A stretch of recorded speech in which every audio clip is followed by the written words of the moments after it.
Welcome back to another edition of Titan Review. My name is Greg Norm, your host. We're talking with University of Detroit Mercy's head lacrosse coach, Chris Colin. And Chris chanced to get down to Louisville, Kentucky, and wins of all wins. This was one of those for the books.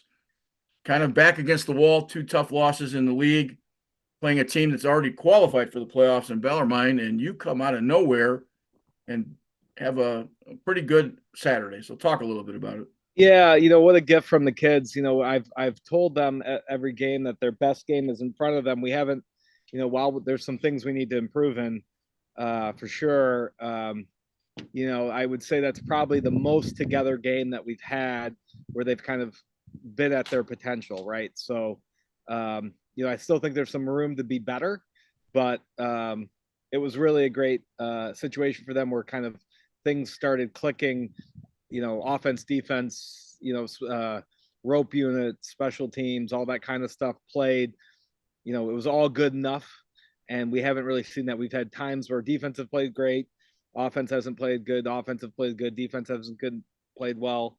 So it was nice to see where everybody was playing at a level that was good enough to compete at an A-Sun level, right? So Bellarmine's a great team. They were a little bit nicked up, so that had something to do with it. So if we're fair about that, that put us in a good position. But the guys, coming out a little bit slow out of the gate, they stuck together and played with some confidence and really took care of little things like 50-50 ground balls and a lot of those little compete things that you see. We did a pretty good job. You get three guys with hat tricks, but yeah, we talked to Coach Whitley last week from Bellarmine, and he was talking about being a 10-win program, that they're still these are seniors that he brought in 4 years ago during the pandemic, and they're still learning to win. So maybe this was a little bit of a hiccup in that curve. Yeah, I think so. And sometimes you got to learn. I think they're going to be a much better team coming out of this. If I know Coach Witt, it's going to be one of those where you take a step back to move a step forward as they're going to go down, I think, to Jacksonville this week and then, fly out to Colorado Springs for the A-Sun tournament. So we hope that, we might get a chance to see them again if we win on Saturday. So who knows? 6-2 after the first quarter. You had, as we talked a little bit before, you had, still didn't have bad feelings. Is your bench at that point kind of maybe feeling it? That No, might not to be the best day. We've been there. We knew that we were going to make some saves and stops, right? So it starts there. We just focused on, the little things, the little battles, and if the little battles were won, we would start taking care of the big stuff like scoring and stuff like that. We did. So, it's a real tribute to the kind of the seniors that started with COVID and they've been through a lot. The C home year, and the respect that the underclassmen gave them and the level of effort. So it's a tribute to the seniors, really. It's a gift to the coaching staff because we've been just kind of waiting for a game that we put it all together, and hopefully we can do that again on Saturday coming up. As you're coming out of the first quarter into the second, 10 straight goals, which sets a school record that you'd scored that many in a row.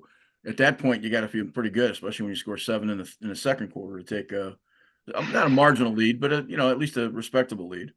I mean, I don't know. I mean, they're so good that I think they've got probably one of the best players in the league playing for them. So I don't think at any point we felt safe as a coaching staff that we had the game in hand. Maybe until the last minute of the game, I think that they're pretty dangerous and they can score in bunches and in transition and very, very skilled. So I don't think I felt good at all until that last minute where we had kind of the man down situation where we held it. So. Okay, well, what it does, it sets up a huge showdown with Cleveland State coming at home on Saturday. I think that's a noon start, if I'm not mistaken. A noon start, yep. So the question becomes, you have to win against Cleveland State, and then Air Force has to beat Robert Morris. Am I correct in that? Yeah, well, again, so and again, I'm not an expert on it. I've been using a little bit of AI, and I'm going to get some clarifications from the league. So, if Robert Morris loses, I think if they win, they get 5 wins and they're in. If they lose, and we win, there's 4 wins between the, 4 conference wins. Detroit has them. Uh, Cleveland State has it, and Robert Morris has it. Cleveland State beat Robert Morris. We would beat Cleveland State. So there's a head-to-head thing, but that doesn't really help. And there's an RPI component and some other components to it. So I think with the win of Bellarmine, that would bump us above above Robert Morris, and we have some other coaches that have that are on committees that have RPI models that they can run. The NCAA really is the master of that, whatever that secret algorithm is. But the guys that are on the selection committees did me a favor and kind of ran some of the numbers, and it looks like we would get it. So multiple ways for us to get in, and we just got to control what we can control and win the game. And hopefully we can win it. And Cleveland State's a great rival for us. I mean, we just winning that game stand alone without a conference bid is on senior day at Titan Fields enough. But the fact that if we win it, we can go compete in the ASUN conference, which I think a lot of people had us counted out for most of the season, would be a very poetic end to the season. And if we're playing well and we get the right seeds, you never know what can happen with that too. And obviously, this team has shown that what they can do against pretty good opponents. So, in your formula for winning and getting to the ASUN championship at Air Force in Colorado Springs, is total goals any part of that formula?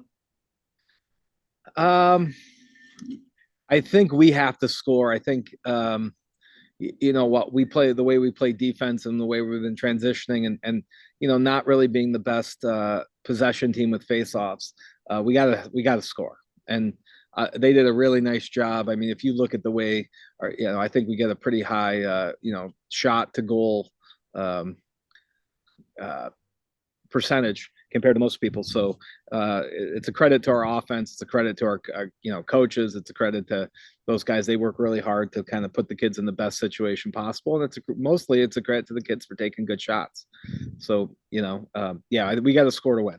Okay. The point I was trying to get to with the question, do you have to score X amount of goals in a win and a Robert Morris loss? Does goals come a part of, okay. So that I'm not that, okay.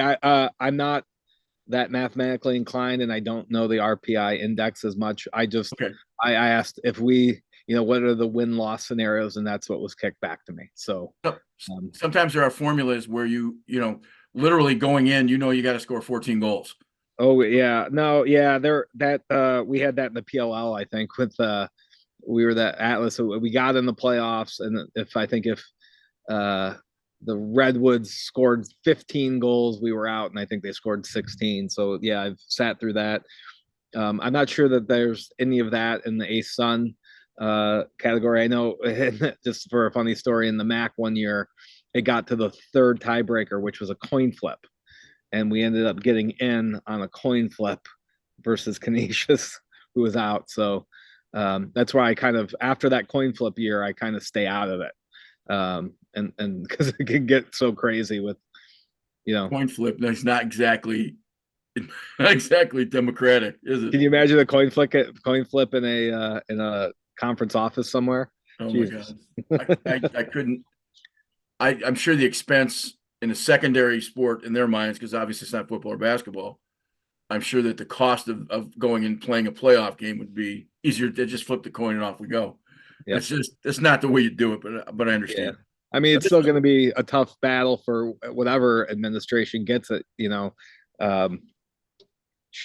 on Saturday, we got to leave on Monday for a Tuesday game, so it's going to be a quick turnaround. So this is the first time in a while since you've been in the MAC that you've had a game of consequence at the end of the season. Yes. So this group has not seen this opportunity before. What do you do different this week? Well, I mean, I think we put a lot of emphasis on this Cleveland State game anyway. So it's always kind of been, we recruit against them a lot. We have one family member that AJ Van Voorhees, his brother's on the team. AJ's an alumni at U of D who we really love, and then we love his family. That's added to it. And it's just, it's kind of our closest team, and it's our natural conference, and it's gotten, the back and forth on it's been really, really fun. I think the guys don't like each other that much. So, take out the conference bid. I don't think that really matters. I don't think that's what we're really focused on. I think we're focused on the fact that we want to get a win for the seniors who have, been through hell with COVID and a lot of things. They haven't had the greatest experience. We want to give them that gift, and get a win and then see what happens. That's what's so great about these guys. I don't think they're thinking tournament. They're not thinking about any of that stuff. I think they just want to get that win on Saturday for those guys. Talk briefly about the seniors you're losing. Again, it's funny. We have our senior speeches coming up, so I've been writing those. It's just such a. I'll just talk about them as a group. I mean, what these guys have been through a lot, and it hasn't been great. They went through the kind of transition from the MAC to the ASUN and all the growing pains with that. They had to deal with the year with the field and Seaholm. And I'll tell you, what endurance and what character they've shown and what commitment to the school and the program, to themselves and to their families. They're going to be great, parents. They're going to be great husbands. They're going to be great workers for whatever companies. Are going to be just assets to this world. I don't even care about how they do on the lacrosse field. They've just been through so much, and they've just been excellent kids. And it's for some of the things going on in my life, if I'm going to go out, it's a group I have so much pride going out with, because it's the ones that have had the most adversity that you care about the most, and they're a very special group to me. Well, speaking of that, probably the most known rumor is that this may be your last game at University of Detroit Mercy on the sidelines. Do you want to talk about that at all? Yeah, an opportunity came up, and as I tell the players and everything, it's like your life belongs to not only to yourself but to other people. And with my family, and I'm here in Detroit for them, and an opportunity came up for me to do lacrosse a little bit different and to affect the lacrosse community in a little bit of a different way that would be a better benefit to my family. I also think that with the switch to so that's the kind of selfish part of it, right? That affects your decision. And then ultimately, I think we've got a young staff that has just enough experience that with the switch to the new conference, the NEC, I think they're ready to kind of take that plunge into a leadership position. And I guess for me, where I always said that, I told recruits and everything, I was a transitional parent, and that's kind of what my role was and is. It's like you got your family, and then you got your first family of choice and the lacrosse team. And as I'm kind of the parent that kind of helps them guide themselves through college and into independence. Hopefully, with some of the decisions that'll be made, I can kind of take on a grandfather role where I, it's a much easier, more of a cheerleader, and still be involved and help in certain ways, and on games and be around, because the community is so special to me, and the alumni and all the kids are so special to me that I'm definitely not turning my back on the program in any way, but I think it's a time for a change, and where I think I know a lot of coaches and situations that are a little bit older. Charlie and those guys, they know a lot of younger, innovative guys, and that might be a step in the right direction. I'm always going to be around to help. Yeah, it's my heart's there and will always be there, but it's on some new things for me, and I'm really looking forward to affecting the community in a very positive way, in a different way. 4 years as an assistant, 10 years as a head coach. Am I correct? I think it was 7 years as an assistant. 6 years, 7 years. Okay. Yeah, 6 years, 7 years. It's been there a long time. 15 years. This is your 15th season on the sidelines. 15, 16, or 17. I don't know. I've heard 3 different models from people in the university. I've either been 17, 16, or 15. I have no idea. Shouldn't you know? A long time. Shouldn't you know? Greg, you know me. I don't really look back that much. I only try to look forward, and all right. it's been a blast, and So we'll call it. again, and it's funny. It won't hit me until we're done a couple weeks after. But when I'm trying to think about what to do next, and probably calling up Charlie like, hey, you need to do this. I need to, I'll need to back off. But again, I'm just focused on. I want to win this Cleveland State game. I want it for the seniors and for the team and for what it means for the university to kind of make a conference tournament when, that seemed pretty far off in the last 2 years and beyond. So that would be a big win for us, and that's really really the only place my mind is right now. Have you given yourself time to think about what you might miss? No, no. I'm just we got to win this game, and All right. it's that's where I'm going to be 80 hours this week on that. So, All right. And then I guess I'll tell you, if you did this with me in mid-May, I'll probably cry my eyes out about everything. So, well, one question I want to ask is that you have obviously a very close friend in John Paul, the former Michigan coach, PLL coach. He had not an unsimilar situation where this just kind of wound down to different circumstances, but had to walk away from something that he'd done for a long time, 25 years. Have you had a chance to chat with him at all? I haven't yet. I'm going to, and it was important for me to kind of the thing that I wanted most of all that and I guess the main selfish thing is I really wanted to have a relationship with the university and the team for my entire life because I know I'm going to be here for most of my life. And as long as I got to leave on my own terms, I knew that was a possibility. If I had some of those negative endings that some coaches have, right. I might not have gotten over it the same way. And that was important to me because, I care about all those kids, the kids that are there, kids that I recruited. And, I want to at least be there at some level. I'm not changing my phone number for them. I'm not doing any of that stuff. I want to be there and help them through the stages of life because I promised them I would, and I will continue to do it. I don't need to get paid or be there in that way to do that, but that's something I'm going to do for sure. I also think guys that know me know that I'll do that. there are two guys in the house behind you who are of teenage age that the term father is a bigger title than coach, certainly. Yeah, yeah, you're right. I don't think that's any secret from that standpoint. So, yeah. Well, listen, we hope the best for this coming weekend. We will certainly it'll be fun to broadcast the game this weekend since it means something. And we wish you the best of luck. And if it turns out that you're on your way to Colorado, we'll do this one more time. Let's hope for it. Let's hope for good things. And I hope, and thanks for everything that you do. And thanks for all the help on broadcast and all this stuff. It's been great. And let's do it one more time. Right. Absolutely. Chris, thanks for your time. Welcome back. We're talking to Cleveland State head men's lacrosse coach in German. Andy is going to end up in Detroit with his team to play the UDM Titans on what probably is one of the bigger games you guys have faced in a while, certainly in the ASUN. And you guys are kind of playing for a chance to get into the ASUN playoffs. So that's a big trip. Do you ever play that one at home or on the road?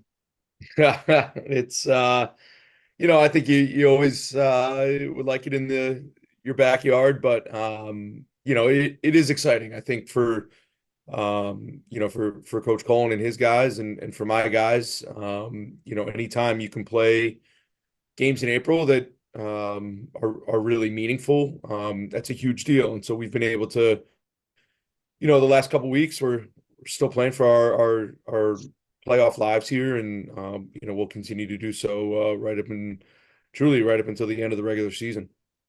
With something on the line as it comes Saturday, does it make this week's practice a little more, I don't want to say enjoyable, but certainly more focused?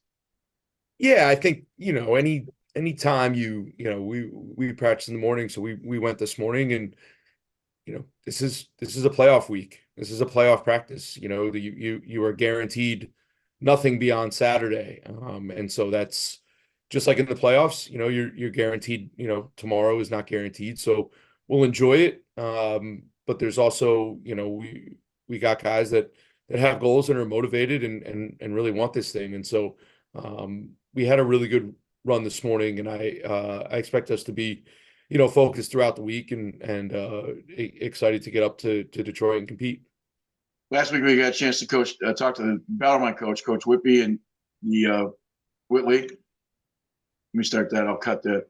last week we got a chance to talk to Coach Whitley from Bellarmine, and it was really solid that the team is growing. When we saw the UD score on Saturday after it was played, because we were in the car driving, I was a little shocked. I don't know if you felt a little shocked, but it certainly changed the parameters of Saturday's game. Sure. Yeah. And I think anytime we weren't able to take care of business against Utah until you put it in somebody else's hands.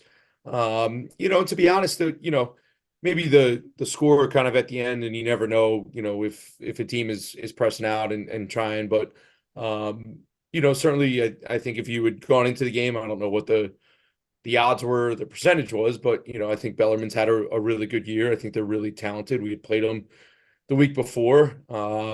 And we had a good first half, and then we had a bad second half. And I feel like some of their offensive guys have been around for forever. And so, to say I was shocked, I don't know that I was shocked as much as, I just thought, at home, senior day, they're wanting to play well towards the end of the year. And I think they started out the game playing pretty well. They probably started out the game like they finished the game against us, and then Detroit did a great job of turning the tide and making a whole bunch of plays. And if you see that third quarter, they're playing really, really inspired. And look, the Detroit has been right there, right? If that Robert Morris game goes a different way, then we're probably having a different conversation about this weekend's game, and so they got some really talented guys, especially offensively, and you see it come to life there in that third quarter against Bellarmine. So, credit to Chris and his staff. The guys are playing hard right up till the end, and look for them. Last week was a playoff game, and they won it, and this week's a playoff game, and I know that they're going to be ready to go. If Cleveland State has a sort of an in-house rival, it's got to be the Titans. Not only from the MAC and into the ASUN. Next year, you go to the NEC. The geography makes that somewhat compatible. I'm not saying it's Michigan State, but it really is a rival, because in a lot of cases you're kind of going after some of the same guys recruiting wise. No question, and I think, and Coach Cohen has always been good to us. We were a new program, we were independent, we needed somebody to play, and it would have been really easy for him to say not this year, we don't have room, and he was always, we'll find a date. He, in our first year here, he came down here, and played when he didn't have to do that. And so, it's a game that we've played, virtually every year, I guess, except maybe 21. So 20, we didn't get that far in the season, and then 21. But we've played every other year then, and it has certainly been a good rivalry, always spirited, and a fun one to coach in, and yeah, as kind of Horizon League rivals, as universities, the fact that we get to play in a conference together for lacrosse always makes it a lot of fun. If you follow your schedule, the last 6 games, 2 wins, 2 losses, 2 wins. Prior to that, it was also sort of 3 wins and 4 losses, and how it works out with the numbers. You follow the pattern this coming Saturday. Looks like you look on the upside if you're a dice player. What do you have to do this week to find yourself playing in Colorado on Tuesday?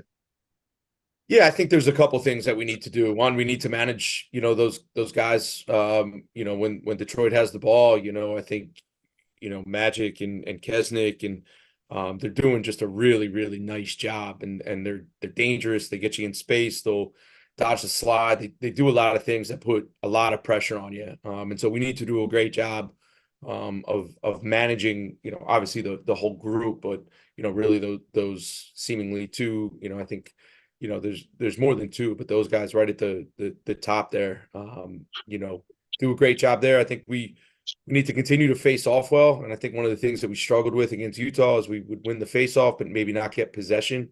I thought Utah did a great job of making things really difficult for our face-off guys. So even if we did win it, it would turn into a Utah possession. So we need to do a better job there as a face-off unit.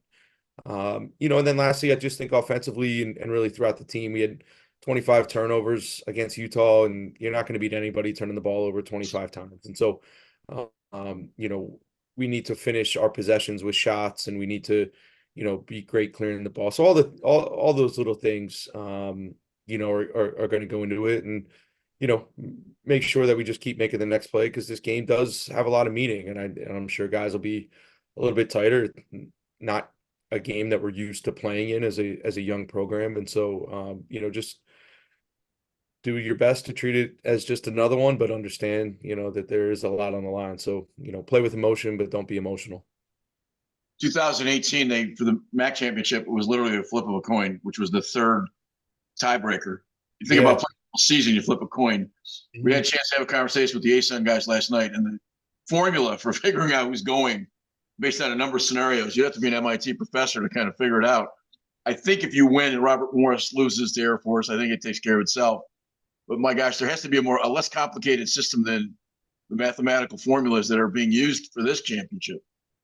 Yeah, I think, and some of it is that I think we do, right? We hold our destiny in our own hands, which is great. This will be the third week in a row where if we get a win, we're in. It would put us at 5 wins, and even if Robert Morris beat Air Force and got to 5 wins, we would have the head-to-head tiebreaker there. So I think if we win, we're in, and then we can kind of put the rest of the stuff to bed. And if the game doesn't go our way, it sounds like there's maybe some cockeyed scenario that gets us in through a back side door. But I tell our guys we've done enough up to this point to put ourselves in a position to hold our own destiny, and that's a credit to them. We don't have to sit around and wait for anybody like we've had to do in years past, and so let's go make the most of it. 6 wins last year, potentially 8 wins this year, going into the NEC. What has been it hasn't been an overnight build, but it's been this unbelievably slow, solid, brick by brick by brick. Is that sort of the way you started and intended when you took over for Dylan Sheridan? No question. I think there was a lot of expectations maybe in that 2020 year, because it was our first graduating class of seniors, and so we, when the season got cut because of COVID, that was really disheartening. And then over the next couple years, we were still independent, and then the COVID year where Detroit played only a MAC schedule and other teams, and so it was hard to get games. And so I think the build has taken a little bit longer, but I think we're in a decent position because of guys having experience now. They've lived through a conference season a couple years. They understand what that means versus being independent, and I think that experience has really helped in a lot of ways, and not just with the conference stuff, but coming back in fourth quarters where I thought we would fade last year. After halftime, we've been okay in terms of we now obviously Bellarmine withstanding and Utah second quarter, but I think we've come back from a couple goals down, whether it was against Lindenwood or VMI or whoever. We've been able to kind of manage. We've won a couple games in overtime, and I think just the experience that our guys have gained over the years is starting to show in some ways. Well, listen, this is going to be a full house this coming Saturday at noon at UDM's Titan Field, and we wish you the best of luck. And one of the great coaches in the NCAA, Andy, I appreciate you taking a couple seconds out and talking to us. Thanks so much. I really appreciate you. Welcome back to Titan Review. Talking with our favorite broadcast partner, John Losi. John, we've got a big game coming up. We're going to talk a little bit about the big, huge win at Bellarmine this past weekend. Cleveland State's coming to town at noon on Saturday with a little mustard on the ball, as it were. And I think let's start first with the Bellarmine game. I think we both have to admit that it was a bit of a shock. Is that a fair statement to make? 100%. I mean, the most goals all season. They scored 18 goals. They were down 6-2 at the end of the first. And I'm watching this as I'm watching some high school games and driving around a little bit. And you had that feeling like that this is the way it's going to end, and then they just exploded, and they outscored them 7-2 or 7-1 in the second quarter, and then 6-2 in the third, and a 15-9 lead going into the fourth, and it was like, holy cow, where's this offense been all year? Well, they were 9 for 22 on faceoff, so they weren't winning there, but they did score 10 straight goals, which turned out to tie a team record, a program record.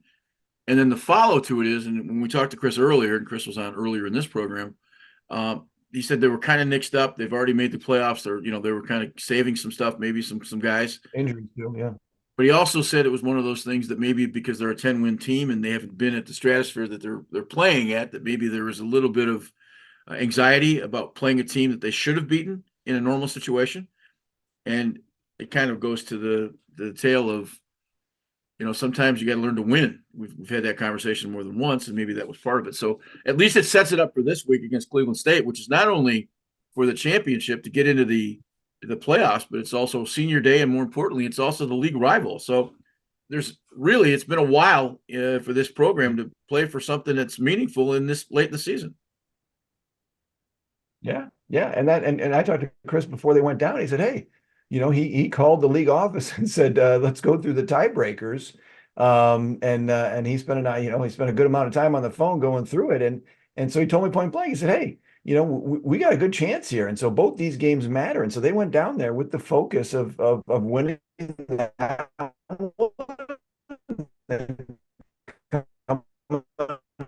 home and playing faceoffs. You look at the statistics in the Bellarmine game, and they got outshot. They got out shots on goal. They got out ground ball, faceoffs.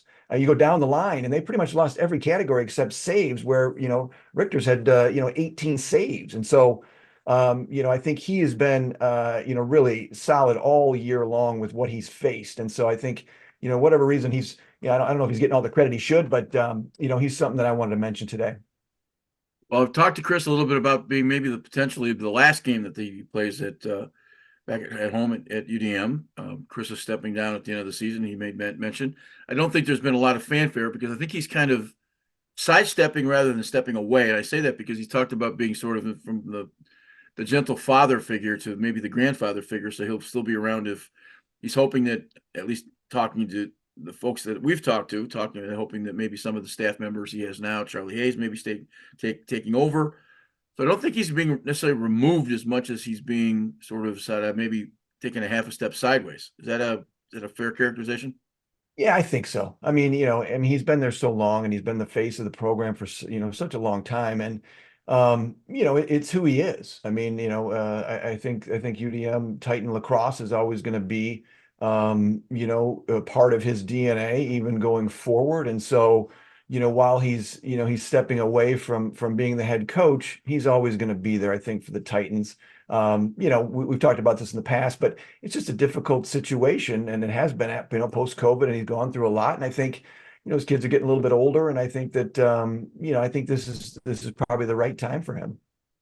I told him that the 6-letter word father is more important than the 5-letter word coach. And I think that's part of it, coming into that opportunity. Plus another opportunity within lacrosse to be part of a very, very profitable and very upbeat program with Team 91, I think, is part of what he's going to head to.